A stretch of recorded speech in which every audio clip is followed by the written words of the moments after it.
त्या आधारावर, पैशाच्या आधारावर या नगरपंचायतला आम्ही खरेदी करून टाकू, या नगरपंचायतच्या मतदारांना आम्ही खरेदी करू, हा उन्माद त्यांच्यामध्ये आहे.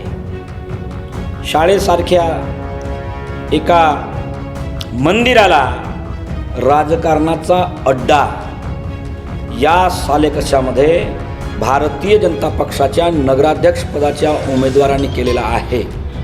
BJPचे जे उमेदवार आहेत राजेंद्र बडोले त्यांच्यासोबतच माझी फाईट आहे. आणि जे ब्रिजभूषण सिंग बैस आहेत ते मला वाटते की ते वोट कापू लोक आहेत. ते फक्त BJPचा एक एजेंडाच चालते की जास्तीत जास्त उमेदवार तयार करा आणि समोरच्या पक्षाला कमजोर करा, हे त्यांची नीती आहे. नमस्कार, मी संघर्ष. आपण झकास मराठी पाहतात आणि झकास मराठीवर आपण नेहमी वेगवेगळे विषय घेऊन तुमच्यासमोर येण्याचा प्रयत्न करतो. तर ह्या वर्षीची ही जी नगरपंचायतीची निवडणूक आहे, ह्या वर्षी काय मुद्दे राहणार आहेत आज आपण जाणून घेणार आहोत. आमच्यासोबत आज सविस्तर चर्चा करण्याकरिता OBC कृती समितीचे जिल्हाध्यक्ष बबलू कटरे सर आहेत. आणि कुठेतरी त्यांनी काँग्रेसला समर्थन दिलं आहे. बबलू कटरे सर ही निवडणूक अंगावर घेऊन काँग्रेसला लढवत आहेत आणि कुठेतरी एक ॲग्रेसिव्ह भूमिकेमध्ये आणि कुठेतरी ह्या ठिकाणी सत्ता स्थापन करण्याकरिता ते एक महत्त्वाची भूमिका बजावणार आहेत, असं सुद्धा सर्वसामान्य लोकांच्या इथलं म्हणणं आहे. आमच्यासोबत स्वतः OBC संघर्ष कृती समितीचे अध्यक्ष बबलू कटरे सर. तर स्वागत आहे झकास मराठीवर. नमस्कार. जय OBC, जय संविधान. आपण काँग्रेसला ह्या ठिकाणी समर्थन दिले आहात आणि तुमच्या नेतृत्वामध्ये काँग्रेस या ठिकाणी ही नगरपंचायतीची निवडणूक लढत आहे. नेमकं बोलू, काय मुद्दे राहणार आहेत? मुळात प्रत्येक समाजाच्या संवैधानिक हक्कासाठी लढणारं संघटन, गरज पडली तर रस्त्यावर येणारं संघटन, शेतकऱ्यांच्या, कष्टकऱ्यांच्या, विद्यार्थ्यांच्या, OBCंच्या, आदिवासी असतील, शेड्यूल कास्ट असतील, धार्मिक अल्पसंख्याक असतील, यावर होणाऱ्या अन्यायाच्या विरोधात तत्काळ दखल घेऊन परिणामाची पर्वा न करता समाजाच्या हक्कासाठी सतत लढत राहणे हा आमचा आत्तापर्यंतचा कार्य राहिलेला आहे. या कार्यातूनच चळवळीतून निर्माण झालेले जे कार्यकर्ते आहेत, अशा कार्यकर्त्याला भारतीय राष्ट्रीय काँग्रेसने नगराध्यक्षपदाची तिकीट दिली.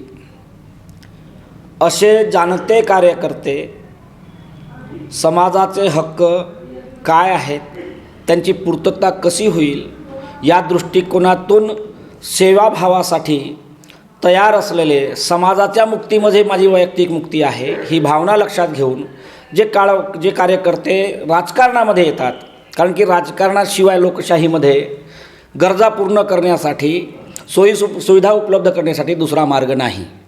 आणि म्हणून राजकारणातसुद्धा अशी चांगली पोरं आली पाहिजे, चांगली लोकं आली पाहिजे, चांगल्या महिला आल्या पाहिजेत, हा आमचा पहिला प्राथमिक उद्देश आहे. या दृष्टिकोनातूनच सालेकसा या ठिकाणी अध्यक्षासह 17 जे पार्षद आहेत, आमचे वार्डचे उमेदवार आहेत, त्यातही बरेच आमच्या चळवळीत काम करणारे, सामाजिक परिवर्तनाच्या आंदोलनामध्ये वाहून घेणारे कार्यकर्ते आहेत. आणि म्हणून ही पोरं यांच्या स्किलचा, यांच्या बुद्धीचा, यांच्या लढाऊ वृत्तीचा वापर हा नगरपंचायतला झाला पाहिजे. या दृष्टिकोनातून मी या सगळ्या उमेदवारांच्या पाठीशी खंबीरपणे उभा आहे. आता यापूर्वी महाराष्ट्रातील शेवटचा जिल्हा, छत्तीसगड, मध्य प्रदेश लागलेला जिल्हा, शेवटची तालुका, शेवटची नगरपंचायत, या नगरपंचायतमध्ये यापूर्वी पहिल्यांदाच 2017ला निवडणुका झाल्या, त्यामध्ये भारतीय जनता पक्षाचा कब्जा होता. 5 वर्षात त्यांनी या नगरपंचायतमध्ये केलेल्या विकास कामाचा हा जर एकंदरीत विचार केला तर नगरपंचायतमध्ये असणाऱ्या जनतेला जे दैनंदिन काम आहेत, दररोजचे काम आहेत, ते कोणते प्रमाणपत्र असतील, जन्ममृत्यू दाखला असेल, टॅक्स पावत्या असतील किंवा इतरही अनेक अशा ऑनलाईन कामं असतील, दररोज नगरपंचायतला जावं लागते. परंतु नगरपंचायतमधून मिळणारा जो रिस्पॉन्स आहे तो अतिशय दुर्दैवी, तिरस्कार करणारा आहे. आणि म्हणून जसं एखाद्या लहान पोराला इंजेक्शन द्यायचं म्हटलं तर तो डॉक्टरकडे जाणंच टाळतो, तीच अवस्था इथल्या नागरिकांची आहे की जे जनप्रतिनिधी भारतीय जनता पक्षाचे तिथे बसलेले होते, त्यांच्या हाताखाली काम करणारी जी प्रशासकीय व्यवस्था होती ती संपूर्णतः त्यांचा मूळ हा भ्रष्टाचारात पूर्णतः माखलेला होता. छोट्या छोट्या कामांसाठी दिवसभर लोक जागणे, काही जागृत मंडळींनी जी बोगस कामं, बोगस बिलं, बोगस ठेके, त्या ठेक्यांसाठी पार्षदांचा झगडाच्या वाट्यावर, आणि हा उघड करण्याचा प्रयत्न केला तर एवढा निर्लज्जपणा यांच्या सभापती आणि भारतीय जनता पक्षाच्या लोकांनी केलं की नगरपंचायतला आग लावली, डॉक्युमेंट्स जाळले, पुरावे नष्ट केले. अशी बरीच कामं आहेत ज्या गोष्टींमुळे एक संताप या ठिकाणच्या समस्त जनतेमध्ये आहे. त्या दृष्टिकोनातून काँग्रेसनं जनतेपुढे दिलेले चेहरे हे आत्ताचेच नाही तर कंटिन्यू काम करणारी लोक आहेत, सतत जनतेच्या अधिकारासाठी संघर्ष करणारी लोक आहेत, विचारानं तयार झालेली लोक आहेत, आणि त्यामुळे यांच्या पाठीशी आम्ही उभं राहिलं पाहिजे ही मनातली भावना या नगरपंचायत क्षेत्रातील अधिकाधिक लोकांमध्ये आलेली आहे. आणि त्यामुळे या नगरपंचायतच्या माध्यमातून जी प्राथमिक कामं आहेत, शासकीय योजना आहेत, त्या तर राबविल्या जातीलच, पण याशिवाय जी जनतेची भावना झालेली आहे, जे टाळतात नगरपंचायतमध्ये जाणे, त्यांना असं वाटलं पाहिजे की नगरपंचायत ही माझी आहे, माझ्या सहकार्यासाठी आहे, माझ्या सोयीसाठी आहे. प्रथमतः असं वातावरण निर्माण करणे. यासोबतच जरी हा जंगलव्याप्त भाग असला तरी गावात मात्र या नगरपंचायतमध्ये सगळ्यात मोठा गाव जो आमगाव खुर्द आहे, या गावातील सगळ्या रस्त्यांवर दुतर्फा 17 लाखाचे झाडं लावले होते पूर्व कमिटीने. कुठे गेली ती झाडं? कारण की लोकांची भावना नाही, लोकांचं सहकार्य नाही, लोकांमध्ये ही भूमिका निर्माण करू शकले नाहीत की तो झाड मी जगवला पाहिजे माझ्या घरासमोर. पैसे खाल्ले. संपूर्ण ही जी परिस्थिती आहे ही दुरुस्त करण्याचं आव्हान आता या नवीन येणाऱ्या नगरपंचायतच्या बॉडीवर राहणार आहे. आणि मी एक या गावचा नागरिक म्हणून जेवढे जबाबदारी जनतेनं आमच्या अध्यक्षांवर पुढे सोपवणार आहेत आणि पार्षदांवर सोपवणार आहेत, पण यांच्या सोबत राहून की आमचे रस्ते बोलके झाले पाहिजेत, आमचे चौक बोलके झाले पाहिजेत, आमच्या वार्डात जन्मलेल्या नवीन पोरगा जर जन्माला आला तर त्याच्या नावाचा वृक्ष त्या वार्डामध्ये त्याच्या घरासमोर लागला पाहिजे, त्याचं संवर्धन केलं पाहिजे. ही भावना ते स्वच्छतेच्या अनुषंगानं असेल, शुद्ध पाणी वाटपाच्या अनुषंगानं असेल, डिजिटल नगरपंचायतच्या अनुषंगानं असेल, किंवा यापूर्वी या ठिकाणी APMC मंजूर झाली होती, अजूनही ती सुरू झालेली नाही, बाजारपेठ व्यवस्थित नाही, बसस्टॉप व्यवस्थित नाही, चौकावर काही सोयीसुविधा नाहीत, क्रीडांगण नाही, वृद्धांसाठी बगीचे नाहीत, अशा अनेक गोष्टी, ह्या गोष्टींचं आव्हान येणाऱ्या नगरपंचायतमध्ये निर्वाचित लोकांपुढे राहणार आहे.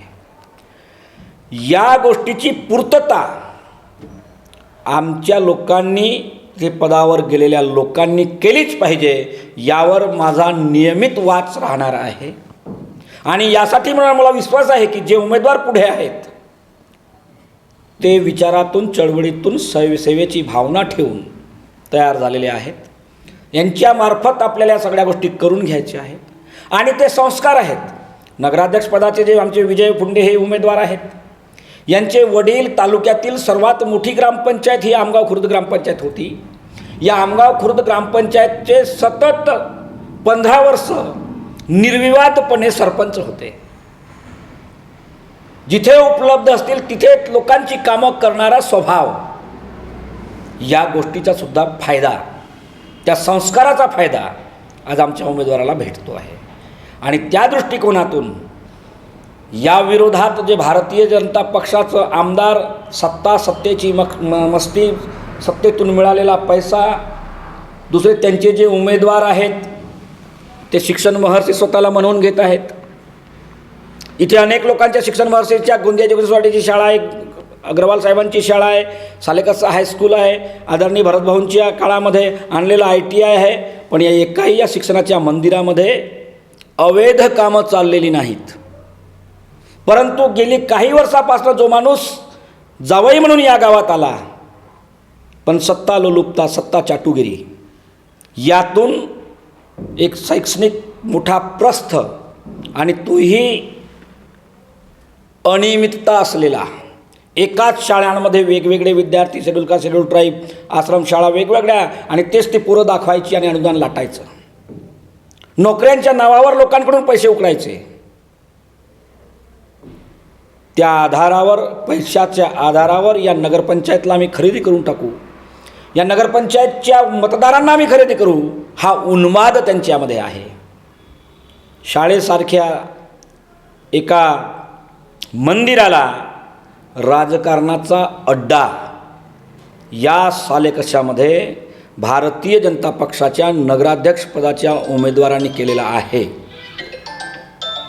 ही बाब सगळ्या जनतेला माहीत आहे. एवढंच नाही तर या ठिकाणचे जे दारूचे किंग आहेत, यांचे 3-3, 4-4 उमेदवार त्या घरचे आहेत. लोक जाणत नाही अशातला भाग नाही. तरी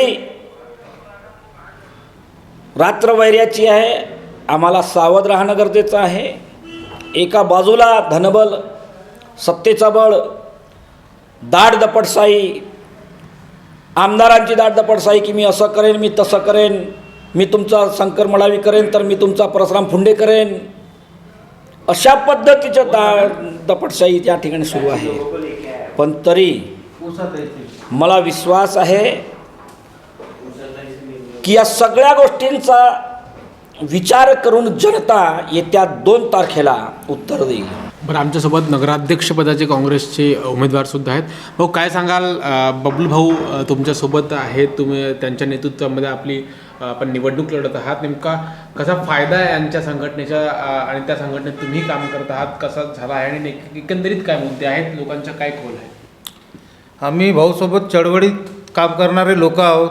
आम्हाला भाऊ जेही मदत लागली ते कधीही पुरवतात किंवा आम्हाला जे माहिती पाहिजे ते त्यांच्याकडून आम्हाला प्राप्त होते. का नगरपंचायतच्या अनुषंगाने सांगायचं म्हटलं तर इथे जे मूलभूत सुविधा जे आहेत त्यांच्या खूप उणीव आहे इथे. आणि आजपर्यंत काही असं समजा की एकदम झिरोपासून आपल्याला सुरुवात करावी लागेल. आणि भाऊ ज्या प्रकारे बोलले आहेत तर ते सगळे मुद्दे आमच्या एकदम वास्तविकता आहे ना, त्याच्यात काही असं राजकारणवाली कंडिशनच नाही आहे. इथे आम्ही राजकारण नाही तर कमी समाजकारण म्हणून करायला आलो आहोत. आणि लोकही तसाच कॉल देऊन राहिले आमच्या बाजूनं. लहान लहान जसे काही प्रश्न राहिले तर आम्ही त्वरित त्यांच्या सोडवायचाही प्रयत्न करतो ऑन द स्पॉट. आणि जे काही माझ्यासोबत म्हणजे मी करणार आहोत ते प्रामाणिकपणे करीन अशी तुम्हाला ग्वाही देतो. मुख्य विरोधक तुम्ही कोणाला समजत आहात? कारण ह्या ठिकाणी राष्ट्रवादी आहे, भाजप आहे, शिवसेना आहे, काही अपक्ष उमेदवार तुमच्या विरोधामध्ये तुमचे प्रतिद्वंदी आहेत ते लढत आहेत. मुख्य विरोधक कोणाला समजत आहात आणि नेमकी फाईट तुमची कोणासोबत होईल असं वाटतं? BJPचे जे उमेदवार आहेत राजेंद्र बडोले त्यांच्यासोबतच माझी फाईट आहे. आणि जे ब्रिजभूषण सिंग बैस आहेत ते मला वाटते की ते वोट कापू लोक आहेत.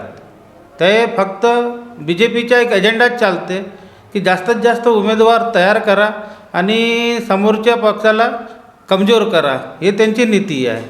बरं, 3 तारखेसाठी तुम्ही स्वस्त आहात? हो, नक्कीच 3 तारखेसाठी मी एकदम स्वस्त आहो. रिझल्ट चांगला येईल. बरं, खूप खूप धन्यवाद. ह्या ठिकाणी ओबीसी संघर्ष कृती समितीचे अध्यक्ष बबलू कडरे आणि काँग्रेसचे नगराध्यक्षाचे उमेदवार विजय भाऊ फुंडे यांच्याशी आम्ही बोलण्याचा प्रयत्न केला. नेमके यांचे काय मुद्दे आहेत? बबलू भाऊंनी खरं तर ह्या ठिकाणची वास्तविक जी गोष्ट आहे, यातली काही ज्या समस्या आहेत त्यांच्याकडे प्रकाश टाकण्याचा प्रयत्न केला. आपण झकास मराठी पाहत आहात. ही व्हिडिओ शेवटपर्यंत पाहिली त्याबद्दल सर्व प्रेक्षकांच्या मनापासून आभार. खूप खूप धन्यवाद.